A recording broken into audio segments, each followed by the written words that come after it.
Each Premier League fan base has that one player.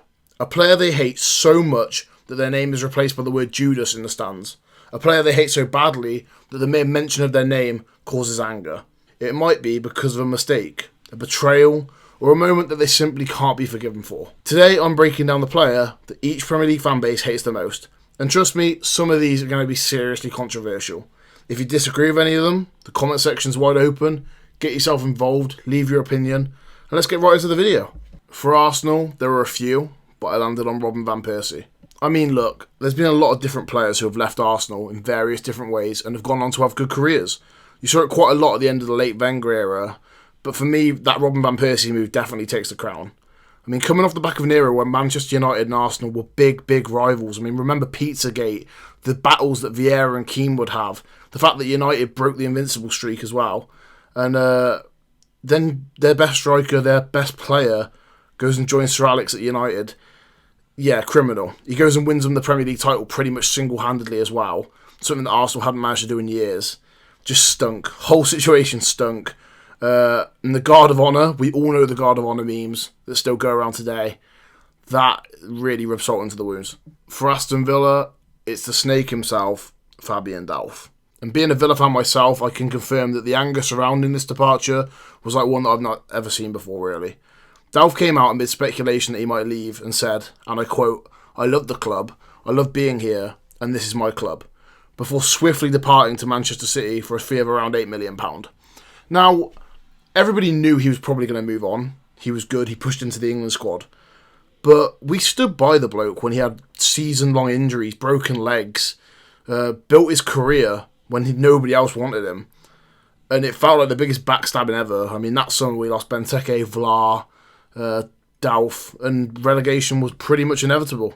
For Bournemouth, I've gone with Ryan Fraser. When I got to Bournemouth, I couldn't think of anybody to save my life. So I messaged my mate's girlfriend who said, and I quote, 1,000,000% Ryan Fraser. Shout out to Molly, by the way. Ultimately, Fraser didn't commit to Bournemouth for the last 9 games of the COVID season, refusing to play and running down his contract. The Cherries would end up going down that year, with many heaping tons of blame on the Scotsman, protecting himself and his interests over the club. For Brentford, I've gone with James Tarkowski. Another one that I struggled with. He was club captain and a huge part of Brentford's rise in the Championship, but in 2016 he refused a new contract and forced a move through to Burnley. He claimed at the time that the move was to move closer to home, but then he went to Everton for more money afterwards, and when researching, Brentford fans said stuff like, "The snake deserves everything he gets," "Tarks refused to play for us, and he refused to wear the shirt and deserves everything he gets when he gets booed." For Brighton and Hove Albion, it's Wilfried Zaha. The worst thing about this was Zaha was a professional piss boiler for most other Premier League fan bases, so when he plays for your biggest rivals and constantly scores against you, yeah, I hate to think what Brighton fans think about him. The defining moment for him was when he scored a brace against them in the playoff semi-final, and I can tell you for a fact if a Birmingham City player scored a brace against Villa in the playoff semi-final, I wouldn't even be able to mention the guy's name, let alone think about him. So yeah, I don't think Zaha's going to be getting bought a drink in Brighton anytime soon. For Burnley, I've gone with former Blackburn Rovers player David Dunn. David Dunn is hated by Burnley fans everywhere because of his ties to local rivals Blackburn Rovers. In his Rovers career, Dunn scored a stoppage time equaliser and bagged a controversial penalty in 2010. It goes without saying that any player who does well against you for the club you hate most is never really going to be received lightly, and I'd wager that David Dunn hasn't been back to Burnley since his playing days ended. I mean, my only memory of him is that absolutely ridiculous Rabona attempt for Birmingham City, but yeah. For Chelsea, one that some people may never have heard of, Stephen Hunt. The first non-sporting related player on the list, and any mention of Stephen Hunt's name nowadays instantly links him with the dreadful collision on the Chelsea number 1, Petr Cech. The incident happened at the Madejski Stadium in a game against Reading. Cech underwent surgery for a depressed skull fracture and ended up wearing a scrum cap for the remainder of his career after a nasty collision with Stephen Hunt, which many Chelsea fans say to this day that he did on purpose. For Crystal Palace, Eric Cantona. So you can add Crystal Palace into the list of teams that I struggled with. Not many people got back to me when I asked on Reddit and Facebook. But yeah, Glenn Murray was mentioned because of his Brighton move, but he did spearhead the Palace promotion, so I thought that was harsh. I ended up going for Cantona due to the Kung Fu kick on a Palace fan at Selhurst Park. Everybody knows about the incident. He assaulted a Palace fan at the end of the day, and I don't think he'd be welcome back to South London with open arms exactly. For Everton, I've gone with former player Nick Barmby. Okay, now this is where it starts getting kind of juicy. Barmby was a promising young player for Everton who did the unthinkable. He moved from Goodison to Anfield, the first player to do so since Dave Hickson in 1959. To add icing to the cake, he then scored against the Toffees in the Merseyside derby. The Irish Independent also reported that Barmby did not travel to Goodison with Liverpool due to death threats to his personal safety. For Fulham, it's Clint Dempsey. So I spent the best part of an hour scouring through the Fulham forums, the Fulham Reddit thread, and apparently this lot just don't hate anybody. A few people said Dempsey, one guy said Mark Cooper, but as I remember Dempsey, I've rolled with him. Dempsey was a good player for Fulham, in the most part, and the way he left the club with a sour taste in his mouth, that was what kind of did it. It was reported that he refused to play against Liverpool due to a move being imminent, before he'd eventually end up at Spurs. But yeah, it was tough to find one for Fulham, I won't lie. For Leeds United, the most obvious one so far, Harry Kewell. Now, with this one, the hate really comes from the heart, and they've got completely good reason. Harry Kewell played over 150 games for Leeds United and was seen as a top talent, picking up the PFA Young Player of the Year in the 99-2000 season. And the first reason Leeds fans hate Kewell because of the manner in which he left Leeds to join Liverpool.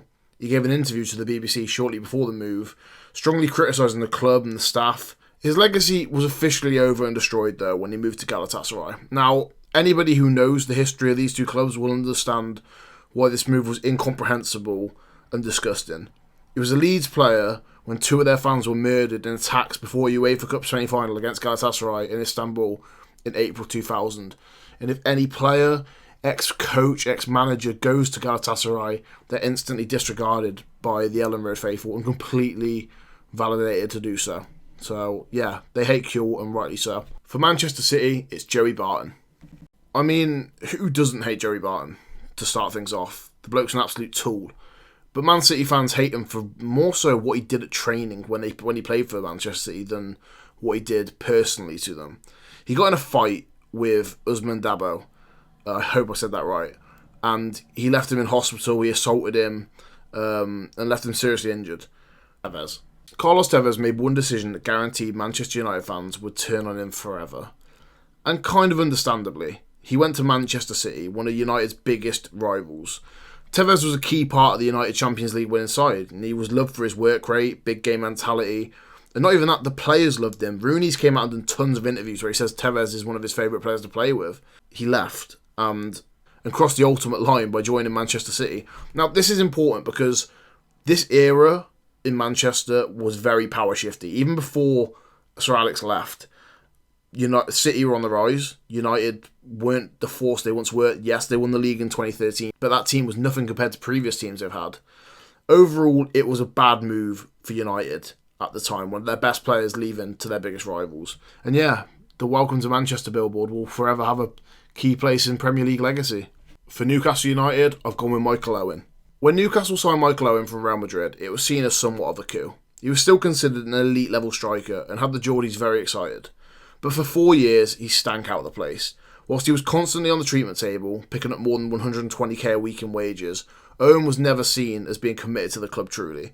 He made 71 appearances in 4 years, and then in 2009, when Newcastle were fighting for their lives, he allegedly refused to play, leading to a falling out with club legend and manager at the time, Alan Shearer, helping Newcastle on their way to a relegation that still kind of echoes around the club to this day. He's continually spoke down about the club in interviews since his playing career ended, and the whole thing stank. For Nottingham Forest, it's Chris Commons. Chris Commons was a Scottish attacking midfielder who made well over 150 appearances for the Reds in the early 2000s. He was loved at the City ground until he did the unthinkable. He joined Derby County on a free transfer. Now, anybody who knows English football knows that this is an absolute no-go situation. Forest, Derby and Leicester in the East Midlands really do despise each other. And when I asked the question on the Nottingham Forest Reddit, anybody who mentioned his name got an automatic warning from the admin bot not to mention Judas's name, which it did make me laugh. But that sums up really how much hatred they have towards the man. For Sunderland, I landed on Jack Rodwell. Whilst this one could 100% have also been Joey Barton, I've gone with Jack Rodwell. Anybody who watched Sunderland Till I Die about 5 years ago now, it might be more than that, will remember Rodwell refusing to leave due to his massive wages when they were struggling in the Championship. And fair enough, many people would say, yeah, he's got every right to. But the club was on his ass. In terms of how he played at Sunderland, he was completely and utterly useless. Just a complete disaster all round. It didn't help his cause that he was constantly injured for the Mackems as well.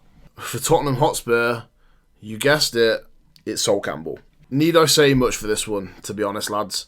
Imagine the best player at your club running down his contract, joining your biggest, most hated rival, and then winning the league. That's what Sol Campbell did. He is despised by Tottenham fans around the world, and they question why he's such a every single game. I'm not going to lie, this was probably the easiest pick on the whole list, alongside Harry Kewell for Leeds. For West Ham, it's Frank Lampard Jr.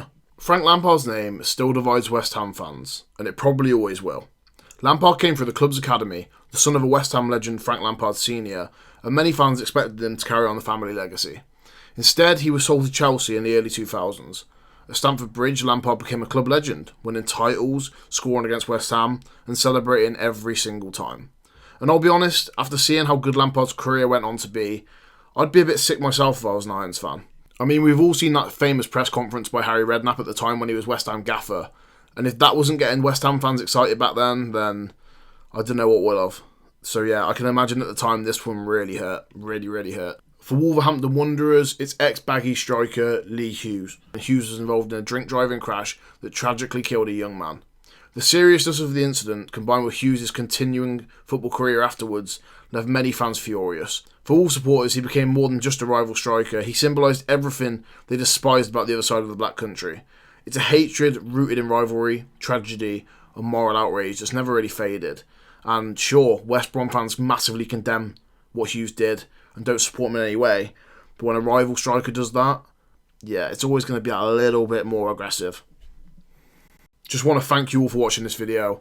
I'm not going to keep it long. Appreciate the support massively. Make sure you subscribe for more content like this. Like the video, share your mates. But most importantly, get in that comment section and give your opinion. I want to hear opinions from everyone. I'm replying to every comment. So yeah, lads, thank you all. Keep the support going. Thanks for the support on every video. You're the best. Cheers.